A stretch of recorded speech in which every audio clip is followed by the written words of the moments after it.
Hello team, welcome to another ATP Geopolitics video with myself, Jonathan MSP. This is Ukraine War News Update, second part thereof for the 3rd of April 2024. Let's get straight to the multitudinous number of tabs I have open and to the military equipment and aid section. So, we're going to start with NATO. NATO Secretary General Jens Stoltenberg is proposing to establish a fund of allied contributions worth $100 billion over 5 years for Ukraine as part of a package for alliance leaders to sign off when they gather in Washington in July. There's quite a lot of talk regarding NATO and this move, I think, of getting NATO to take on some of the responsibility that the US were previously because of how difficult it appears to be to get funding on and military equipment from the US to Ukraine. There is still this impasse in Congress, and it is all about our good friend Mike Johnson. And even though he appears to be prepared to put something to the floor to vote on, and by the way, somebody called me out on this again, it's not for the first time. In the UK, when we table a motion, we talk about, bringing it to the floor, basically, and saying, I'm tabling that to vote on. Apparently in the US, that means the opposite. When you table something, it means you get rid of it. I don't know. Anyway, so when I use it in that way, I'll try not to use the phrase table. I'll bring it to the floor. So if Johnson eventually brings it to the floor in the coming week or next week, then you can imagine that it's going to be a new thing. It's going to be argued over. There'll be amendments. Then if it does get ratified in the House of Representatives, it will have to be taken to the Senate again. And this just incredibly laborious. And someone was also saying, and I don't know about this, but if it includes part of this repo act of using frozen Russian assets, then if he's going to be relying on that, that could well be challenged in court by those in charge of those frozen Russian assets. And it could be a way of delaying it even further, right? And so, yeah, the whole US giving military aid thing is so necessary for Ukraine to prevail and so problematic because there doesn't seem to be any clear pathway through to an expedited aid package. Anyway, this idea of NATO pitches a predictable aid to Ukraine as a multi-year package. So, arriving for NATO ministers' meeting this morning, Stoltenberg, the alliance's Secretary General, made a case for changing how aid is channeled to Ukraine. He said officials will now discuss how NATO could take on more responsibility for coordinating military equipment for Kyiv, and that ministers will discuss a multi-year package. NATO as an organisation has originally stayed away from direct lethal military assistance to Kyiv as a US-led contact group-led coordination effort. So this is also not only the idea of $100 billion over 5 years, but also that the Ramstein agreement that was led by, or the contact group called Ramstein, led by the US, is now going to be led, I believe, by NATO, and the US is going to have to take a back seat because they appear not to be able to lead anything when there's this disagreement in Congress, when you've got a split between the different elements.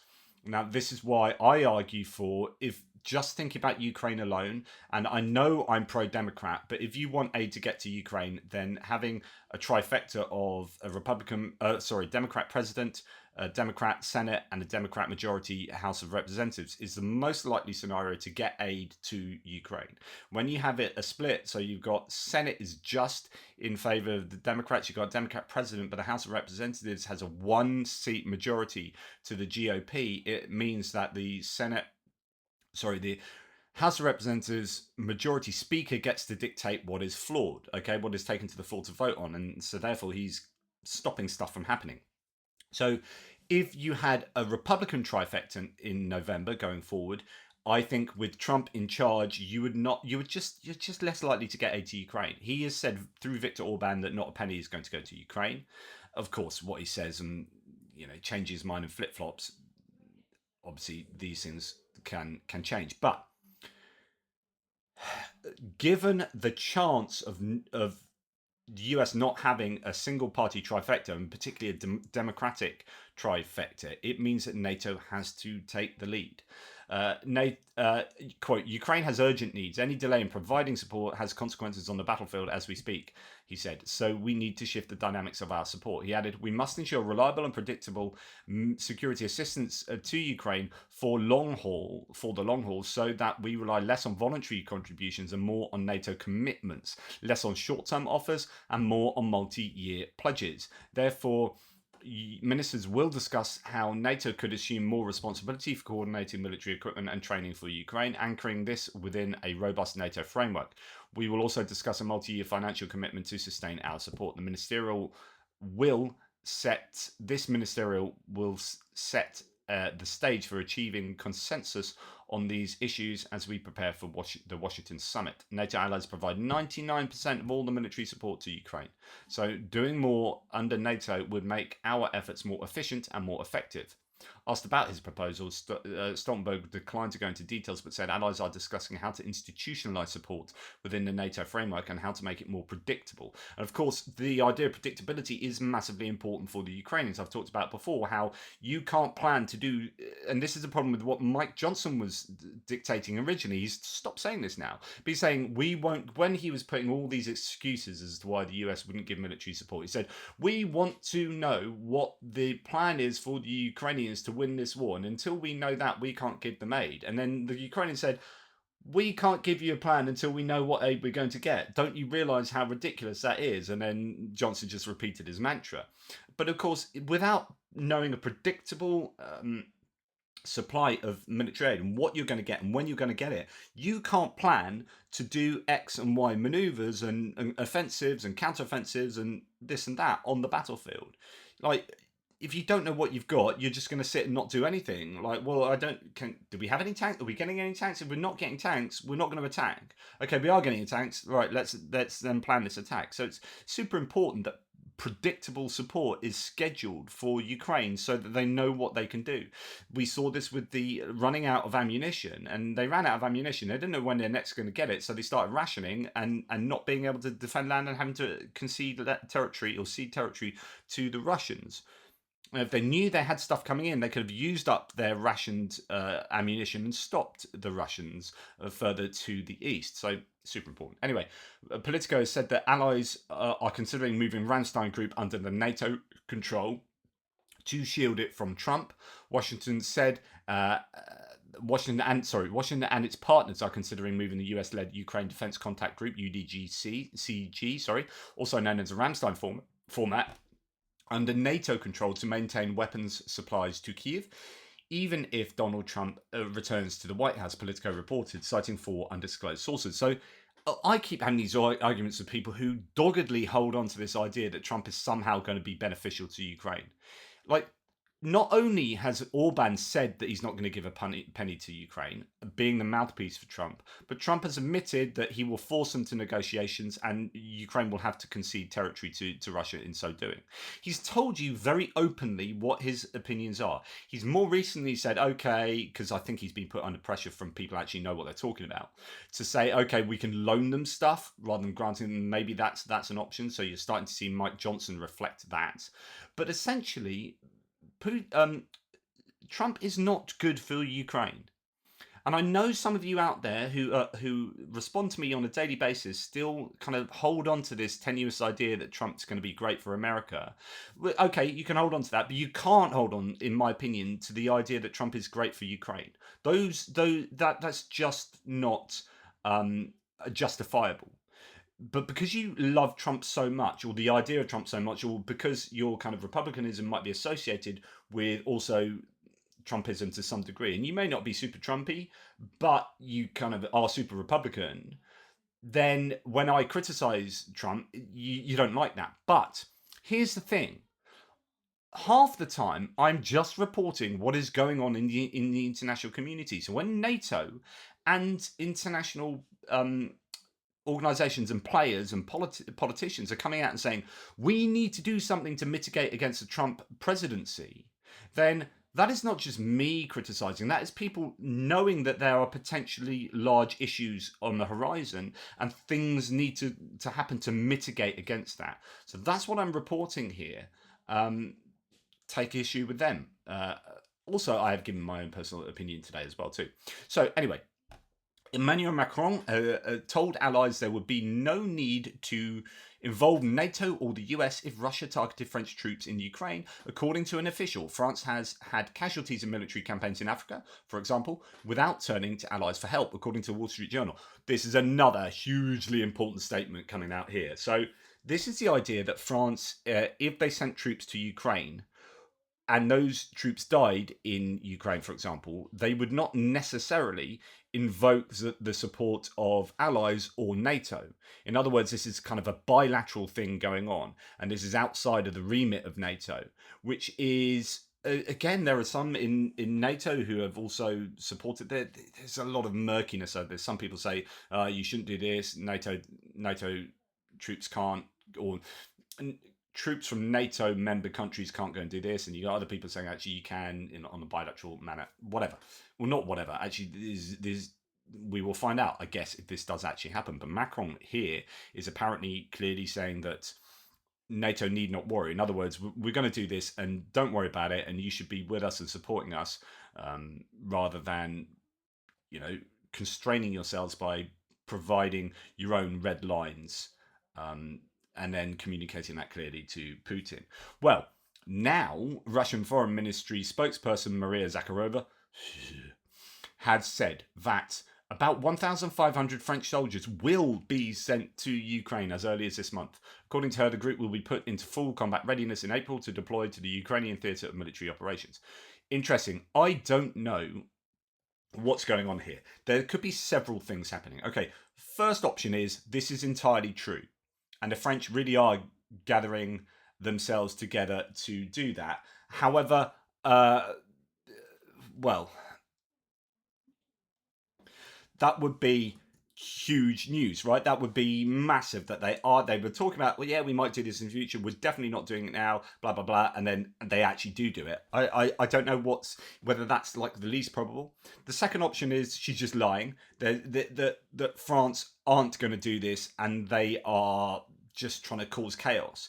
There's a version of that, a third option, which is almost egging on the French by saying they're going to do this, and the French going, no, we're not. Or maybe that's giving them permission, giving the French permission to actually do that, that maybe they wouldn't have otherwise done that, but because what the Russians are saying, it kind of eggs them on to do that. And then this is a form of escalation that Russia wants control of, that they want the French to get involved to then be able to get to the point of nukes, and then we have to go to some negotiation, and then they get, maybe this is what they see as a way of getting territory from the Ukrainians by having their hand forced by the French to go straight up to DEFCON whatever and threaten with nukes. And so I don't know. There are all these options as to what this means. Now, moving on. Estonia considers joining the Czech-led initiative to buy artillery shells for Ukraine. Estonian Foreign Minister has said that Tallinn is considering joining the Czech-led initiative to buy ammo. But add on to this the idea that, in fact, we're going to let's get to that next, actually. We'll go back to the German thing in a second. So, the Estonian government has reportedly sourced over 800,000 rounds of artillery ammunition, including 155, 152, 122mm shells and rockets, 122mm rockets. The plan is similar in scope to the Czech initiative and would need 2 to 3 billion euros per reporting from Post Times. Now, I don't know how how definite this is, but it is quite incredible if the Estonians have come out and then found a whole load of bunch extra ammunition. So if we combine these 1 million shells, the Czechs' potential purchases, our buying capabilities, and also the British, I dare say, I don't know where the British comes in, that's interesting.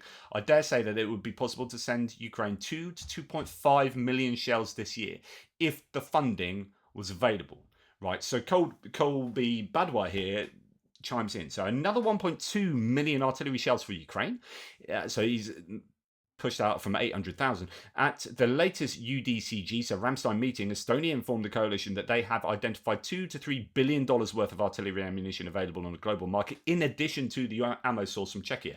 Minister of Defense Hanno Pevka tells newspaper Post Times, or Times, that deliveries could begin in 2 months if funding is secured. The available ammo includes all of the above.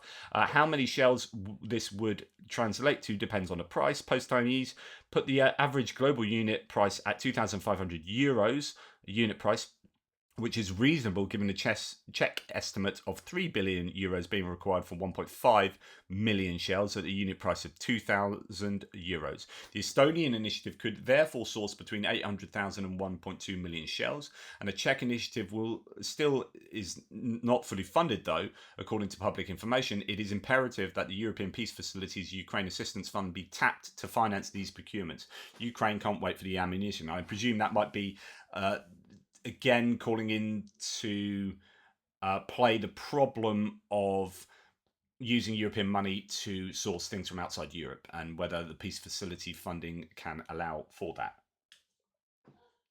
Sorry, had to have a tea break. So that is fantastic news. Think of where we were a couple of months ago and how it was all doom and gloom, and now there is not only a ramping up of indigenous production within Ukraine, there's a ramping up of artillery ammunition production right throughout Europe and of course the US, Congress impasse notwithstanding. But we also have more and more ammunition being found on the global market that Europe are in a better place to procure than Russia. This is all very good news for Ukraine going forward. Of course, they have immediate needs right now, but honestly, things are looking better and better going into the future. And this is why I've said many times before that my prognosis for the future of this war is that Russia can't win this war.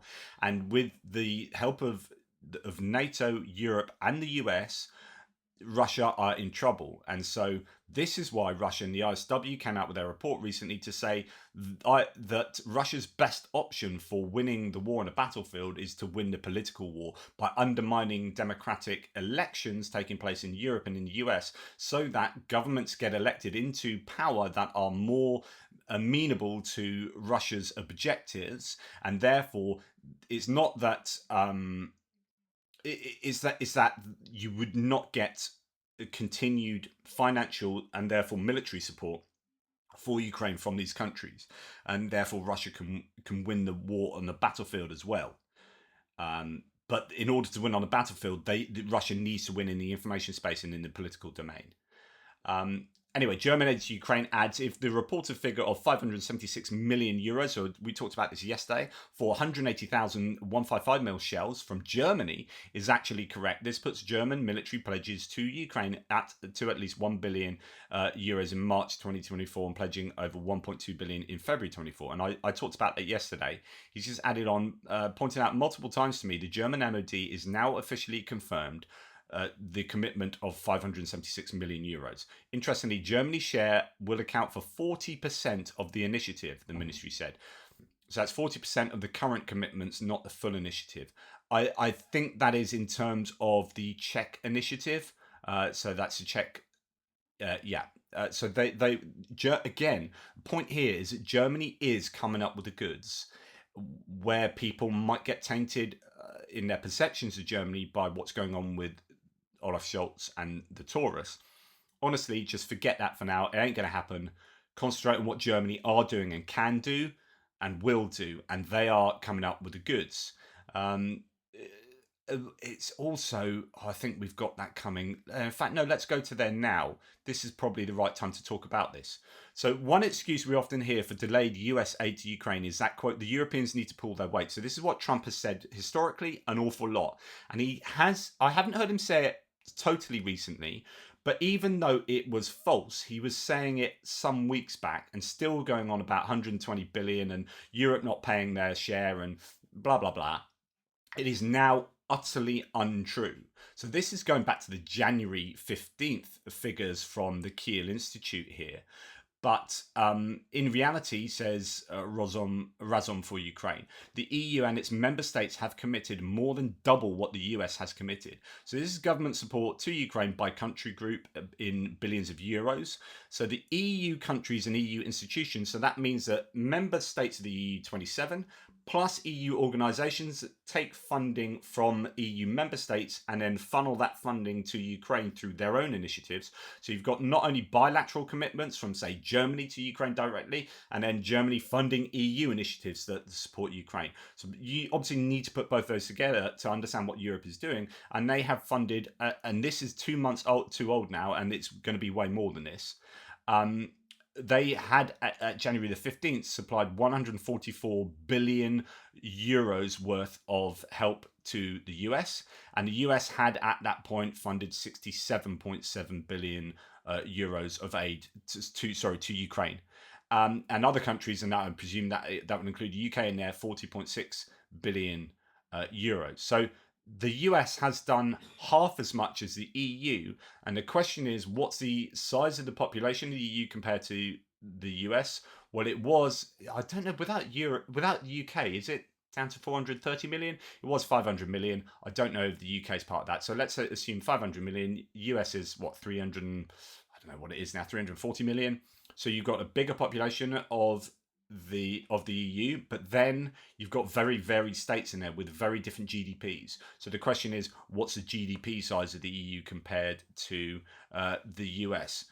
Let's have a look. EU GDP compared to US.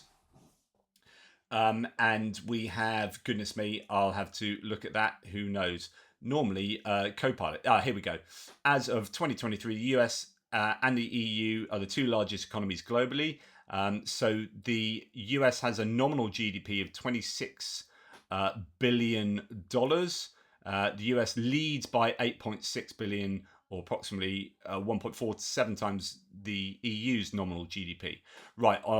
So there are different ways of calculating GDP, and you can do it per capita, but it looks like the US, it has a greater GDP than the EU, and that'll be down to the fact that it's very varied. The EU, you're going to have Romania and other countries that got much smaller GDP than other nations in there. So interesting stats to understand that really Europe has picked up and is now outperforming the US by quite some margin in terms of support for Ukraine. Now, of course, if that $60 billion package got through, those stats would change. So a lot of this is down to 6 months of the US doing nothing. If we looked at the stats 6 months ago, the US would be in a very different position.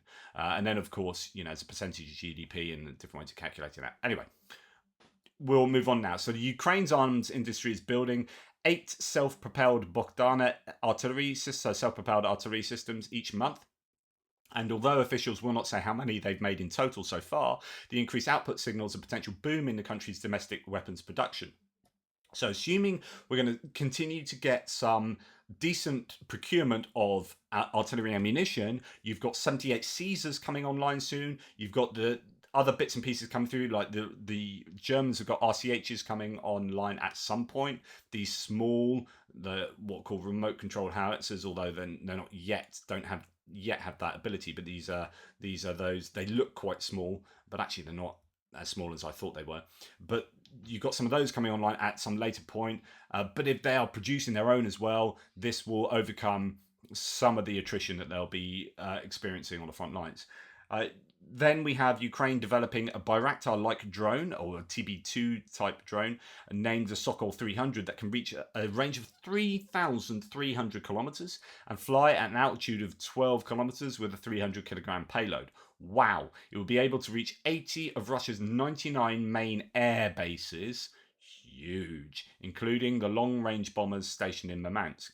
It's these kind of things where you would just think, right, can't we just, if we can build one, can't we just build like 20 really quickly? Like, it's all about scale, because you just want to be filling the Russian skies with stuff like this in the same way that with the other lower ranged drones that we're seeing hit oil refineries. It's all about scale. You just need a load of those to overcome the Russian air defenses, if they are indeed there, or to create more damage to the refineries.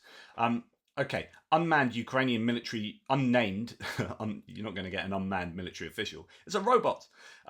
Unnamed Ukrainian military officials said there is an unfortunate pattern of the West finally sending weapons when they are no longer relevant for the current battlefield dynamics, according to Politico. I read that section from that article out in my previous video. Go back to check that out. But this is a problem that when they are starting to get some weapons, and you can argue that the F-16, and in fact that's what's mentioned in the article, F-16 is a year too late. They needed it, the Ukrainians, before the Russians started using these guided glide bombs so effectively. Anyway, moving on. Good to see this stated so clearly in the New York Times yesterday. A lot of House Republicans want to vote on Ukraine aid, yet Mike Johnson has refused to allow it in order to placate a crazed MAGA rump minority. That appears to be changing though. So the quote from the New York Times is, that strongly suggests that the aid package for Ukraine, which has been stalled on Capitol Hill for months amid Republican resistance, could clear Congress within weeks. It enjoys strong support among Democrats. Yeah, and a large coalition of mainstream Republicans. And the main obstacle standing in its way in the House has been Mr. Johnson's refusal to bring it up in the face of vehement hard-right opposition to the GOP to sending more aid to Kyiv. In other words, the key to US aid to Ukraine is Mike Johnson. And you could then look at the row of dominoes going back, which is Mike Johnson, MAGA crowd, including Marjorie Taylor Greene, who's absolutely adamant that no aid should be given to Ukraine at all. And then Trump. And then you could say, well, that can find its way all the way back to Putin. And I know, to remind you guys again, that many of you will be saying, no, Trump's fine. It's like, well, Marjorie Taylor Greene is one of Trump's biggest allies there, but biggest Trumpistas. And she is very clear that there should be no aid to Ukraine. And if there is, if Johnson tables it, she will move to vacate him, which she's already done, right? But it will be, that's kind of on the back burner. It will be much more prevalent in her activities, right? Colby Badwar again says, speaking to at a press conference in France, US Secretary of State Antony Blinken seems to confirm that Russia has in fact received Iranian ballistic missiles and fired them at Ukraine. This may be a translation error, though he was speaking in French. If confirmed, it would be further escalation by Russia and Iran, something I have warned of since the North Korean missile transfers began. This is like huge stuff, and there should be some ramifications to that. Indeed, where let's bring this in. I've actually done this a little bit too early, but nonetheless. Quote, Iran has provided Russia with a large number of powerful surface-to-air ballistic missiles, 6 sources told Reuters. Iran's provision of around 400 missiles includes many from the Fateh 110 family of short-range ballistic weapons. Now, this came out previously, and then a Ukrainian source actually denied that so many Iranian missiles had got to Russia and were being used. So there is a bit of confusion over this, but if Antony Blinken is saying that in a press conference, then you've got to assume it is happening really, and there needs to be a response to that. Now, $2.1 billion of preferred loans from the Republic of Korea will be directed for recovery projects. The economy of Ukraine will receive soft loans equivalent to $2.1 billion from the Economic Development and Cooperation Fund, the EDCF, over the next 5 years. Ukraine just needs so much assistance to keep its government afloat, to keep the country going while it's fighting that war. And it's great to see that actually this is stretching outside of Europe and outside of the US to places like the Republic of Korea, but also Japan as well. The Latvian government has approved on April the 2nd around 5.3 million euros, roughly $5.7 million, in support of Ukraine's reconstruction in 2024, as well as 4.3 million euros or $4.6 million in defence assistance via the European Peace Facility, and that might be used to fund artillery ammunition and whatnot. Okay, so that's really big stuff. Thank you, Latvia. Brilliant. Now, I think there was news just out that what Russia has done to Kharkiv this month has caused $10 billion worth of damage just to that one city. So you can see how much money this war is costing. Ukrainian pilots are training in allied countries to fly F-16s, with 2 groups already honing their skills on the aircraft. Training for technical personnel is also underway to prepare them to train others in Ukraine, as per Ukraine's Air Force. So that's really good news, and what we want to see, which is training doesn't have to take place outside of Ukraine for those non-pilots. So for your logistics, your maintenance crews and whatnot, get them trained up outside on how to handle F-16s, and then get the training going within Ukraine to make it more sustainable going forward. And then the Netherlands has allocated. Sorry, that one should have been last. That plane one. Bit messy today. Netherlands allocated 10 million euros to support Ukraine's war crimes investigation and prosecution efforts. Minister of Foreign Affairs Hanke Bruin-Slot announced at the Restoring Justice for Ukraine international conference held in The Hague. The conference was organised by Ukraine, the Netherlands, and the European Commission, gathered delegations from 57 countries to discuss ways to hold Russia accountable for its aggression against Ukraine. A veritable Heinz 57 there.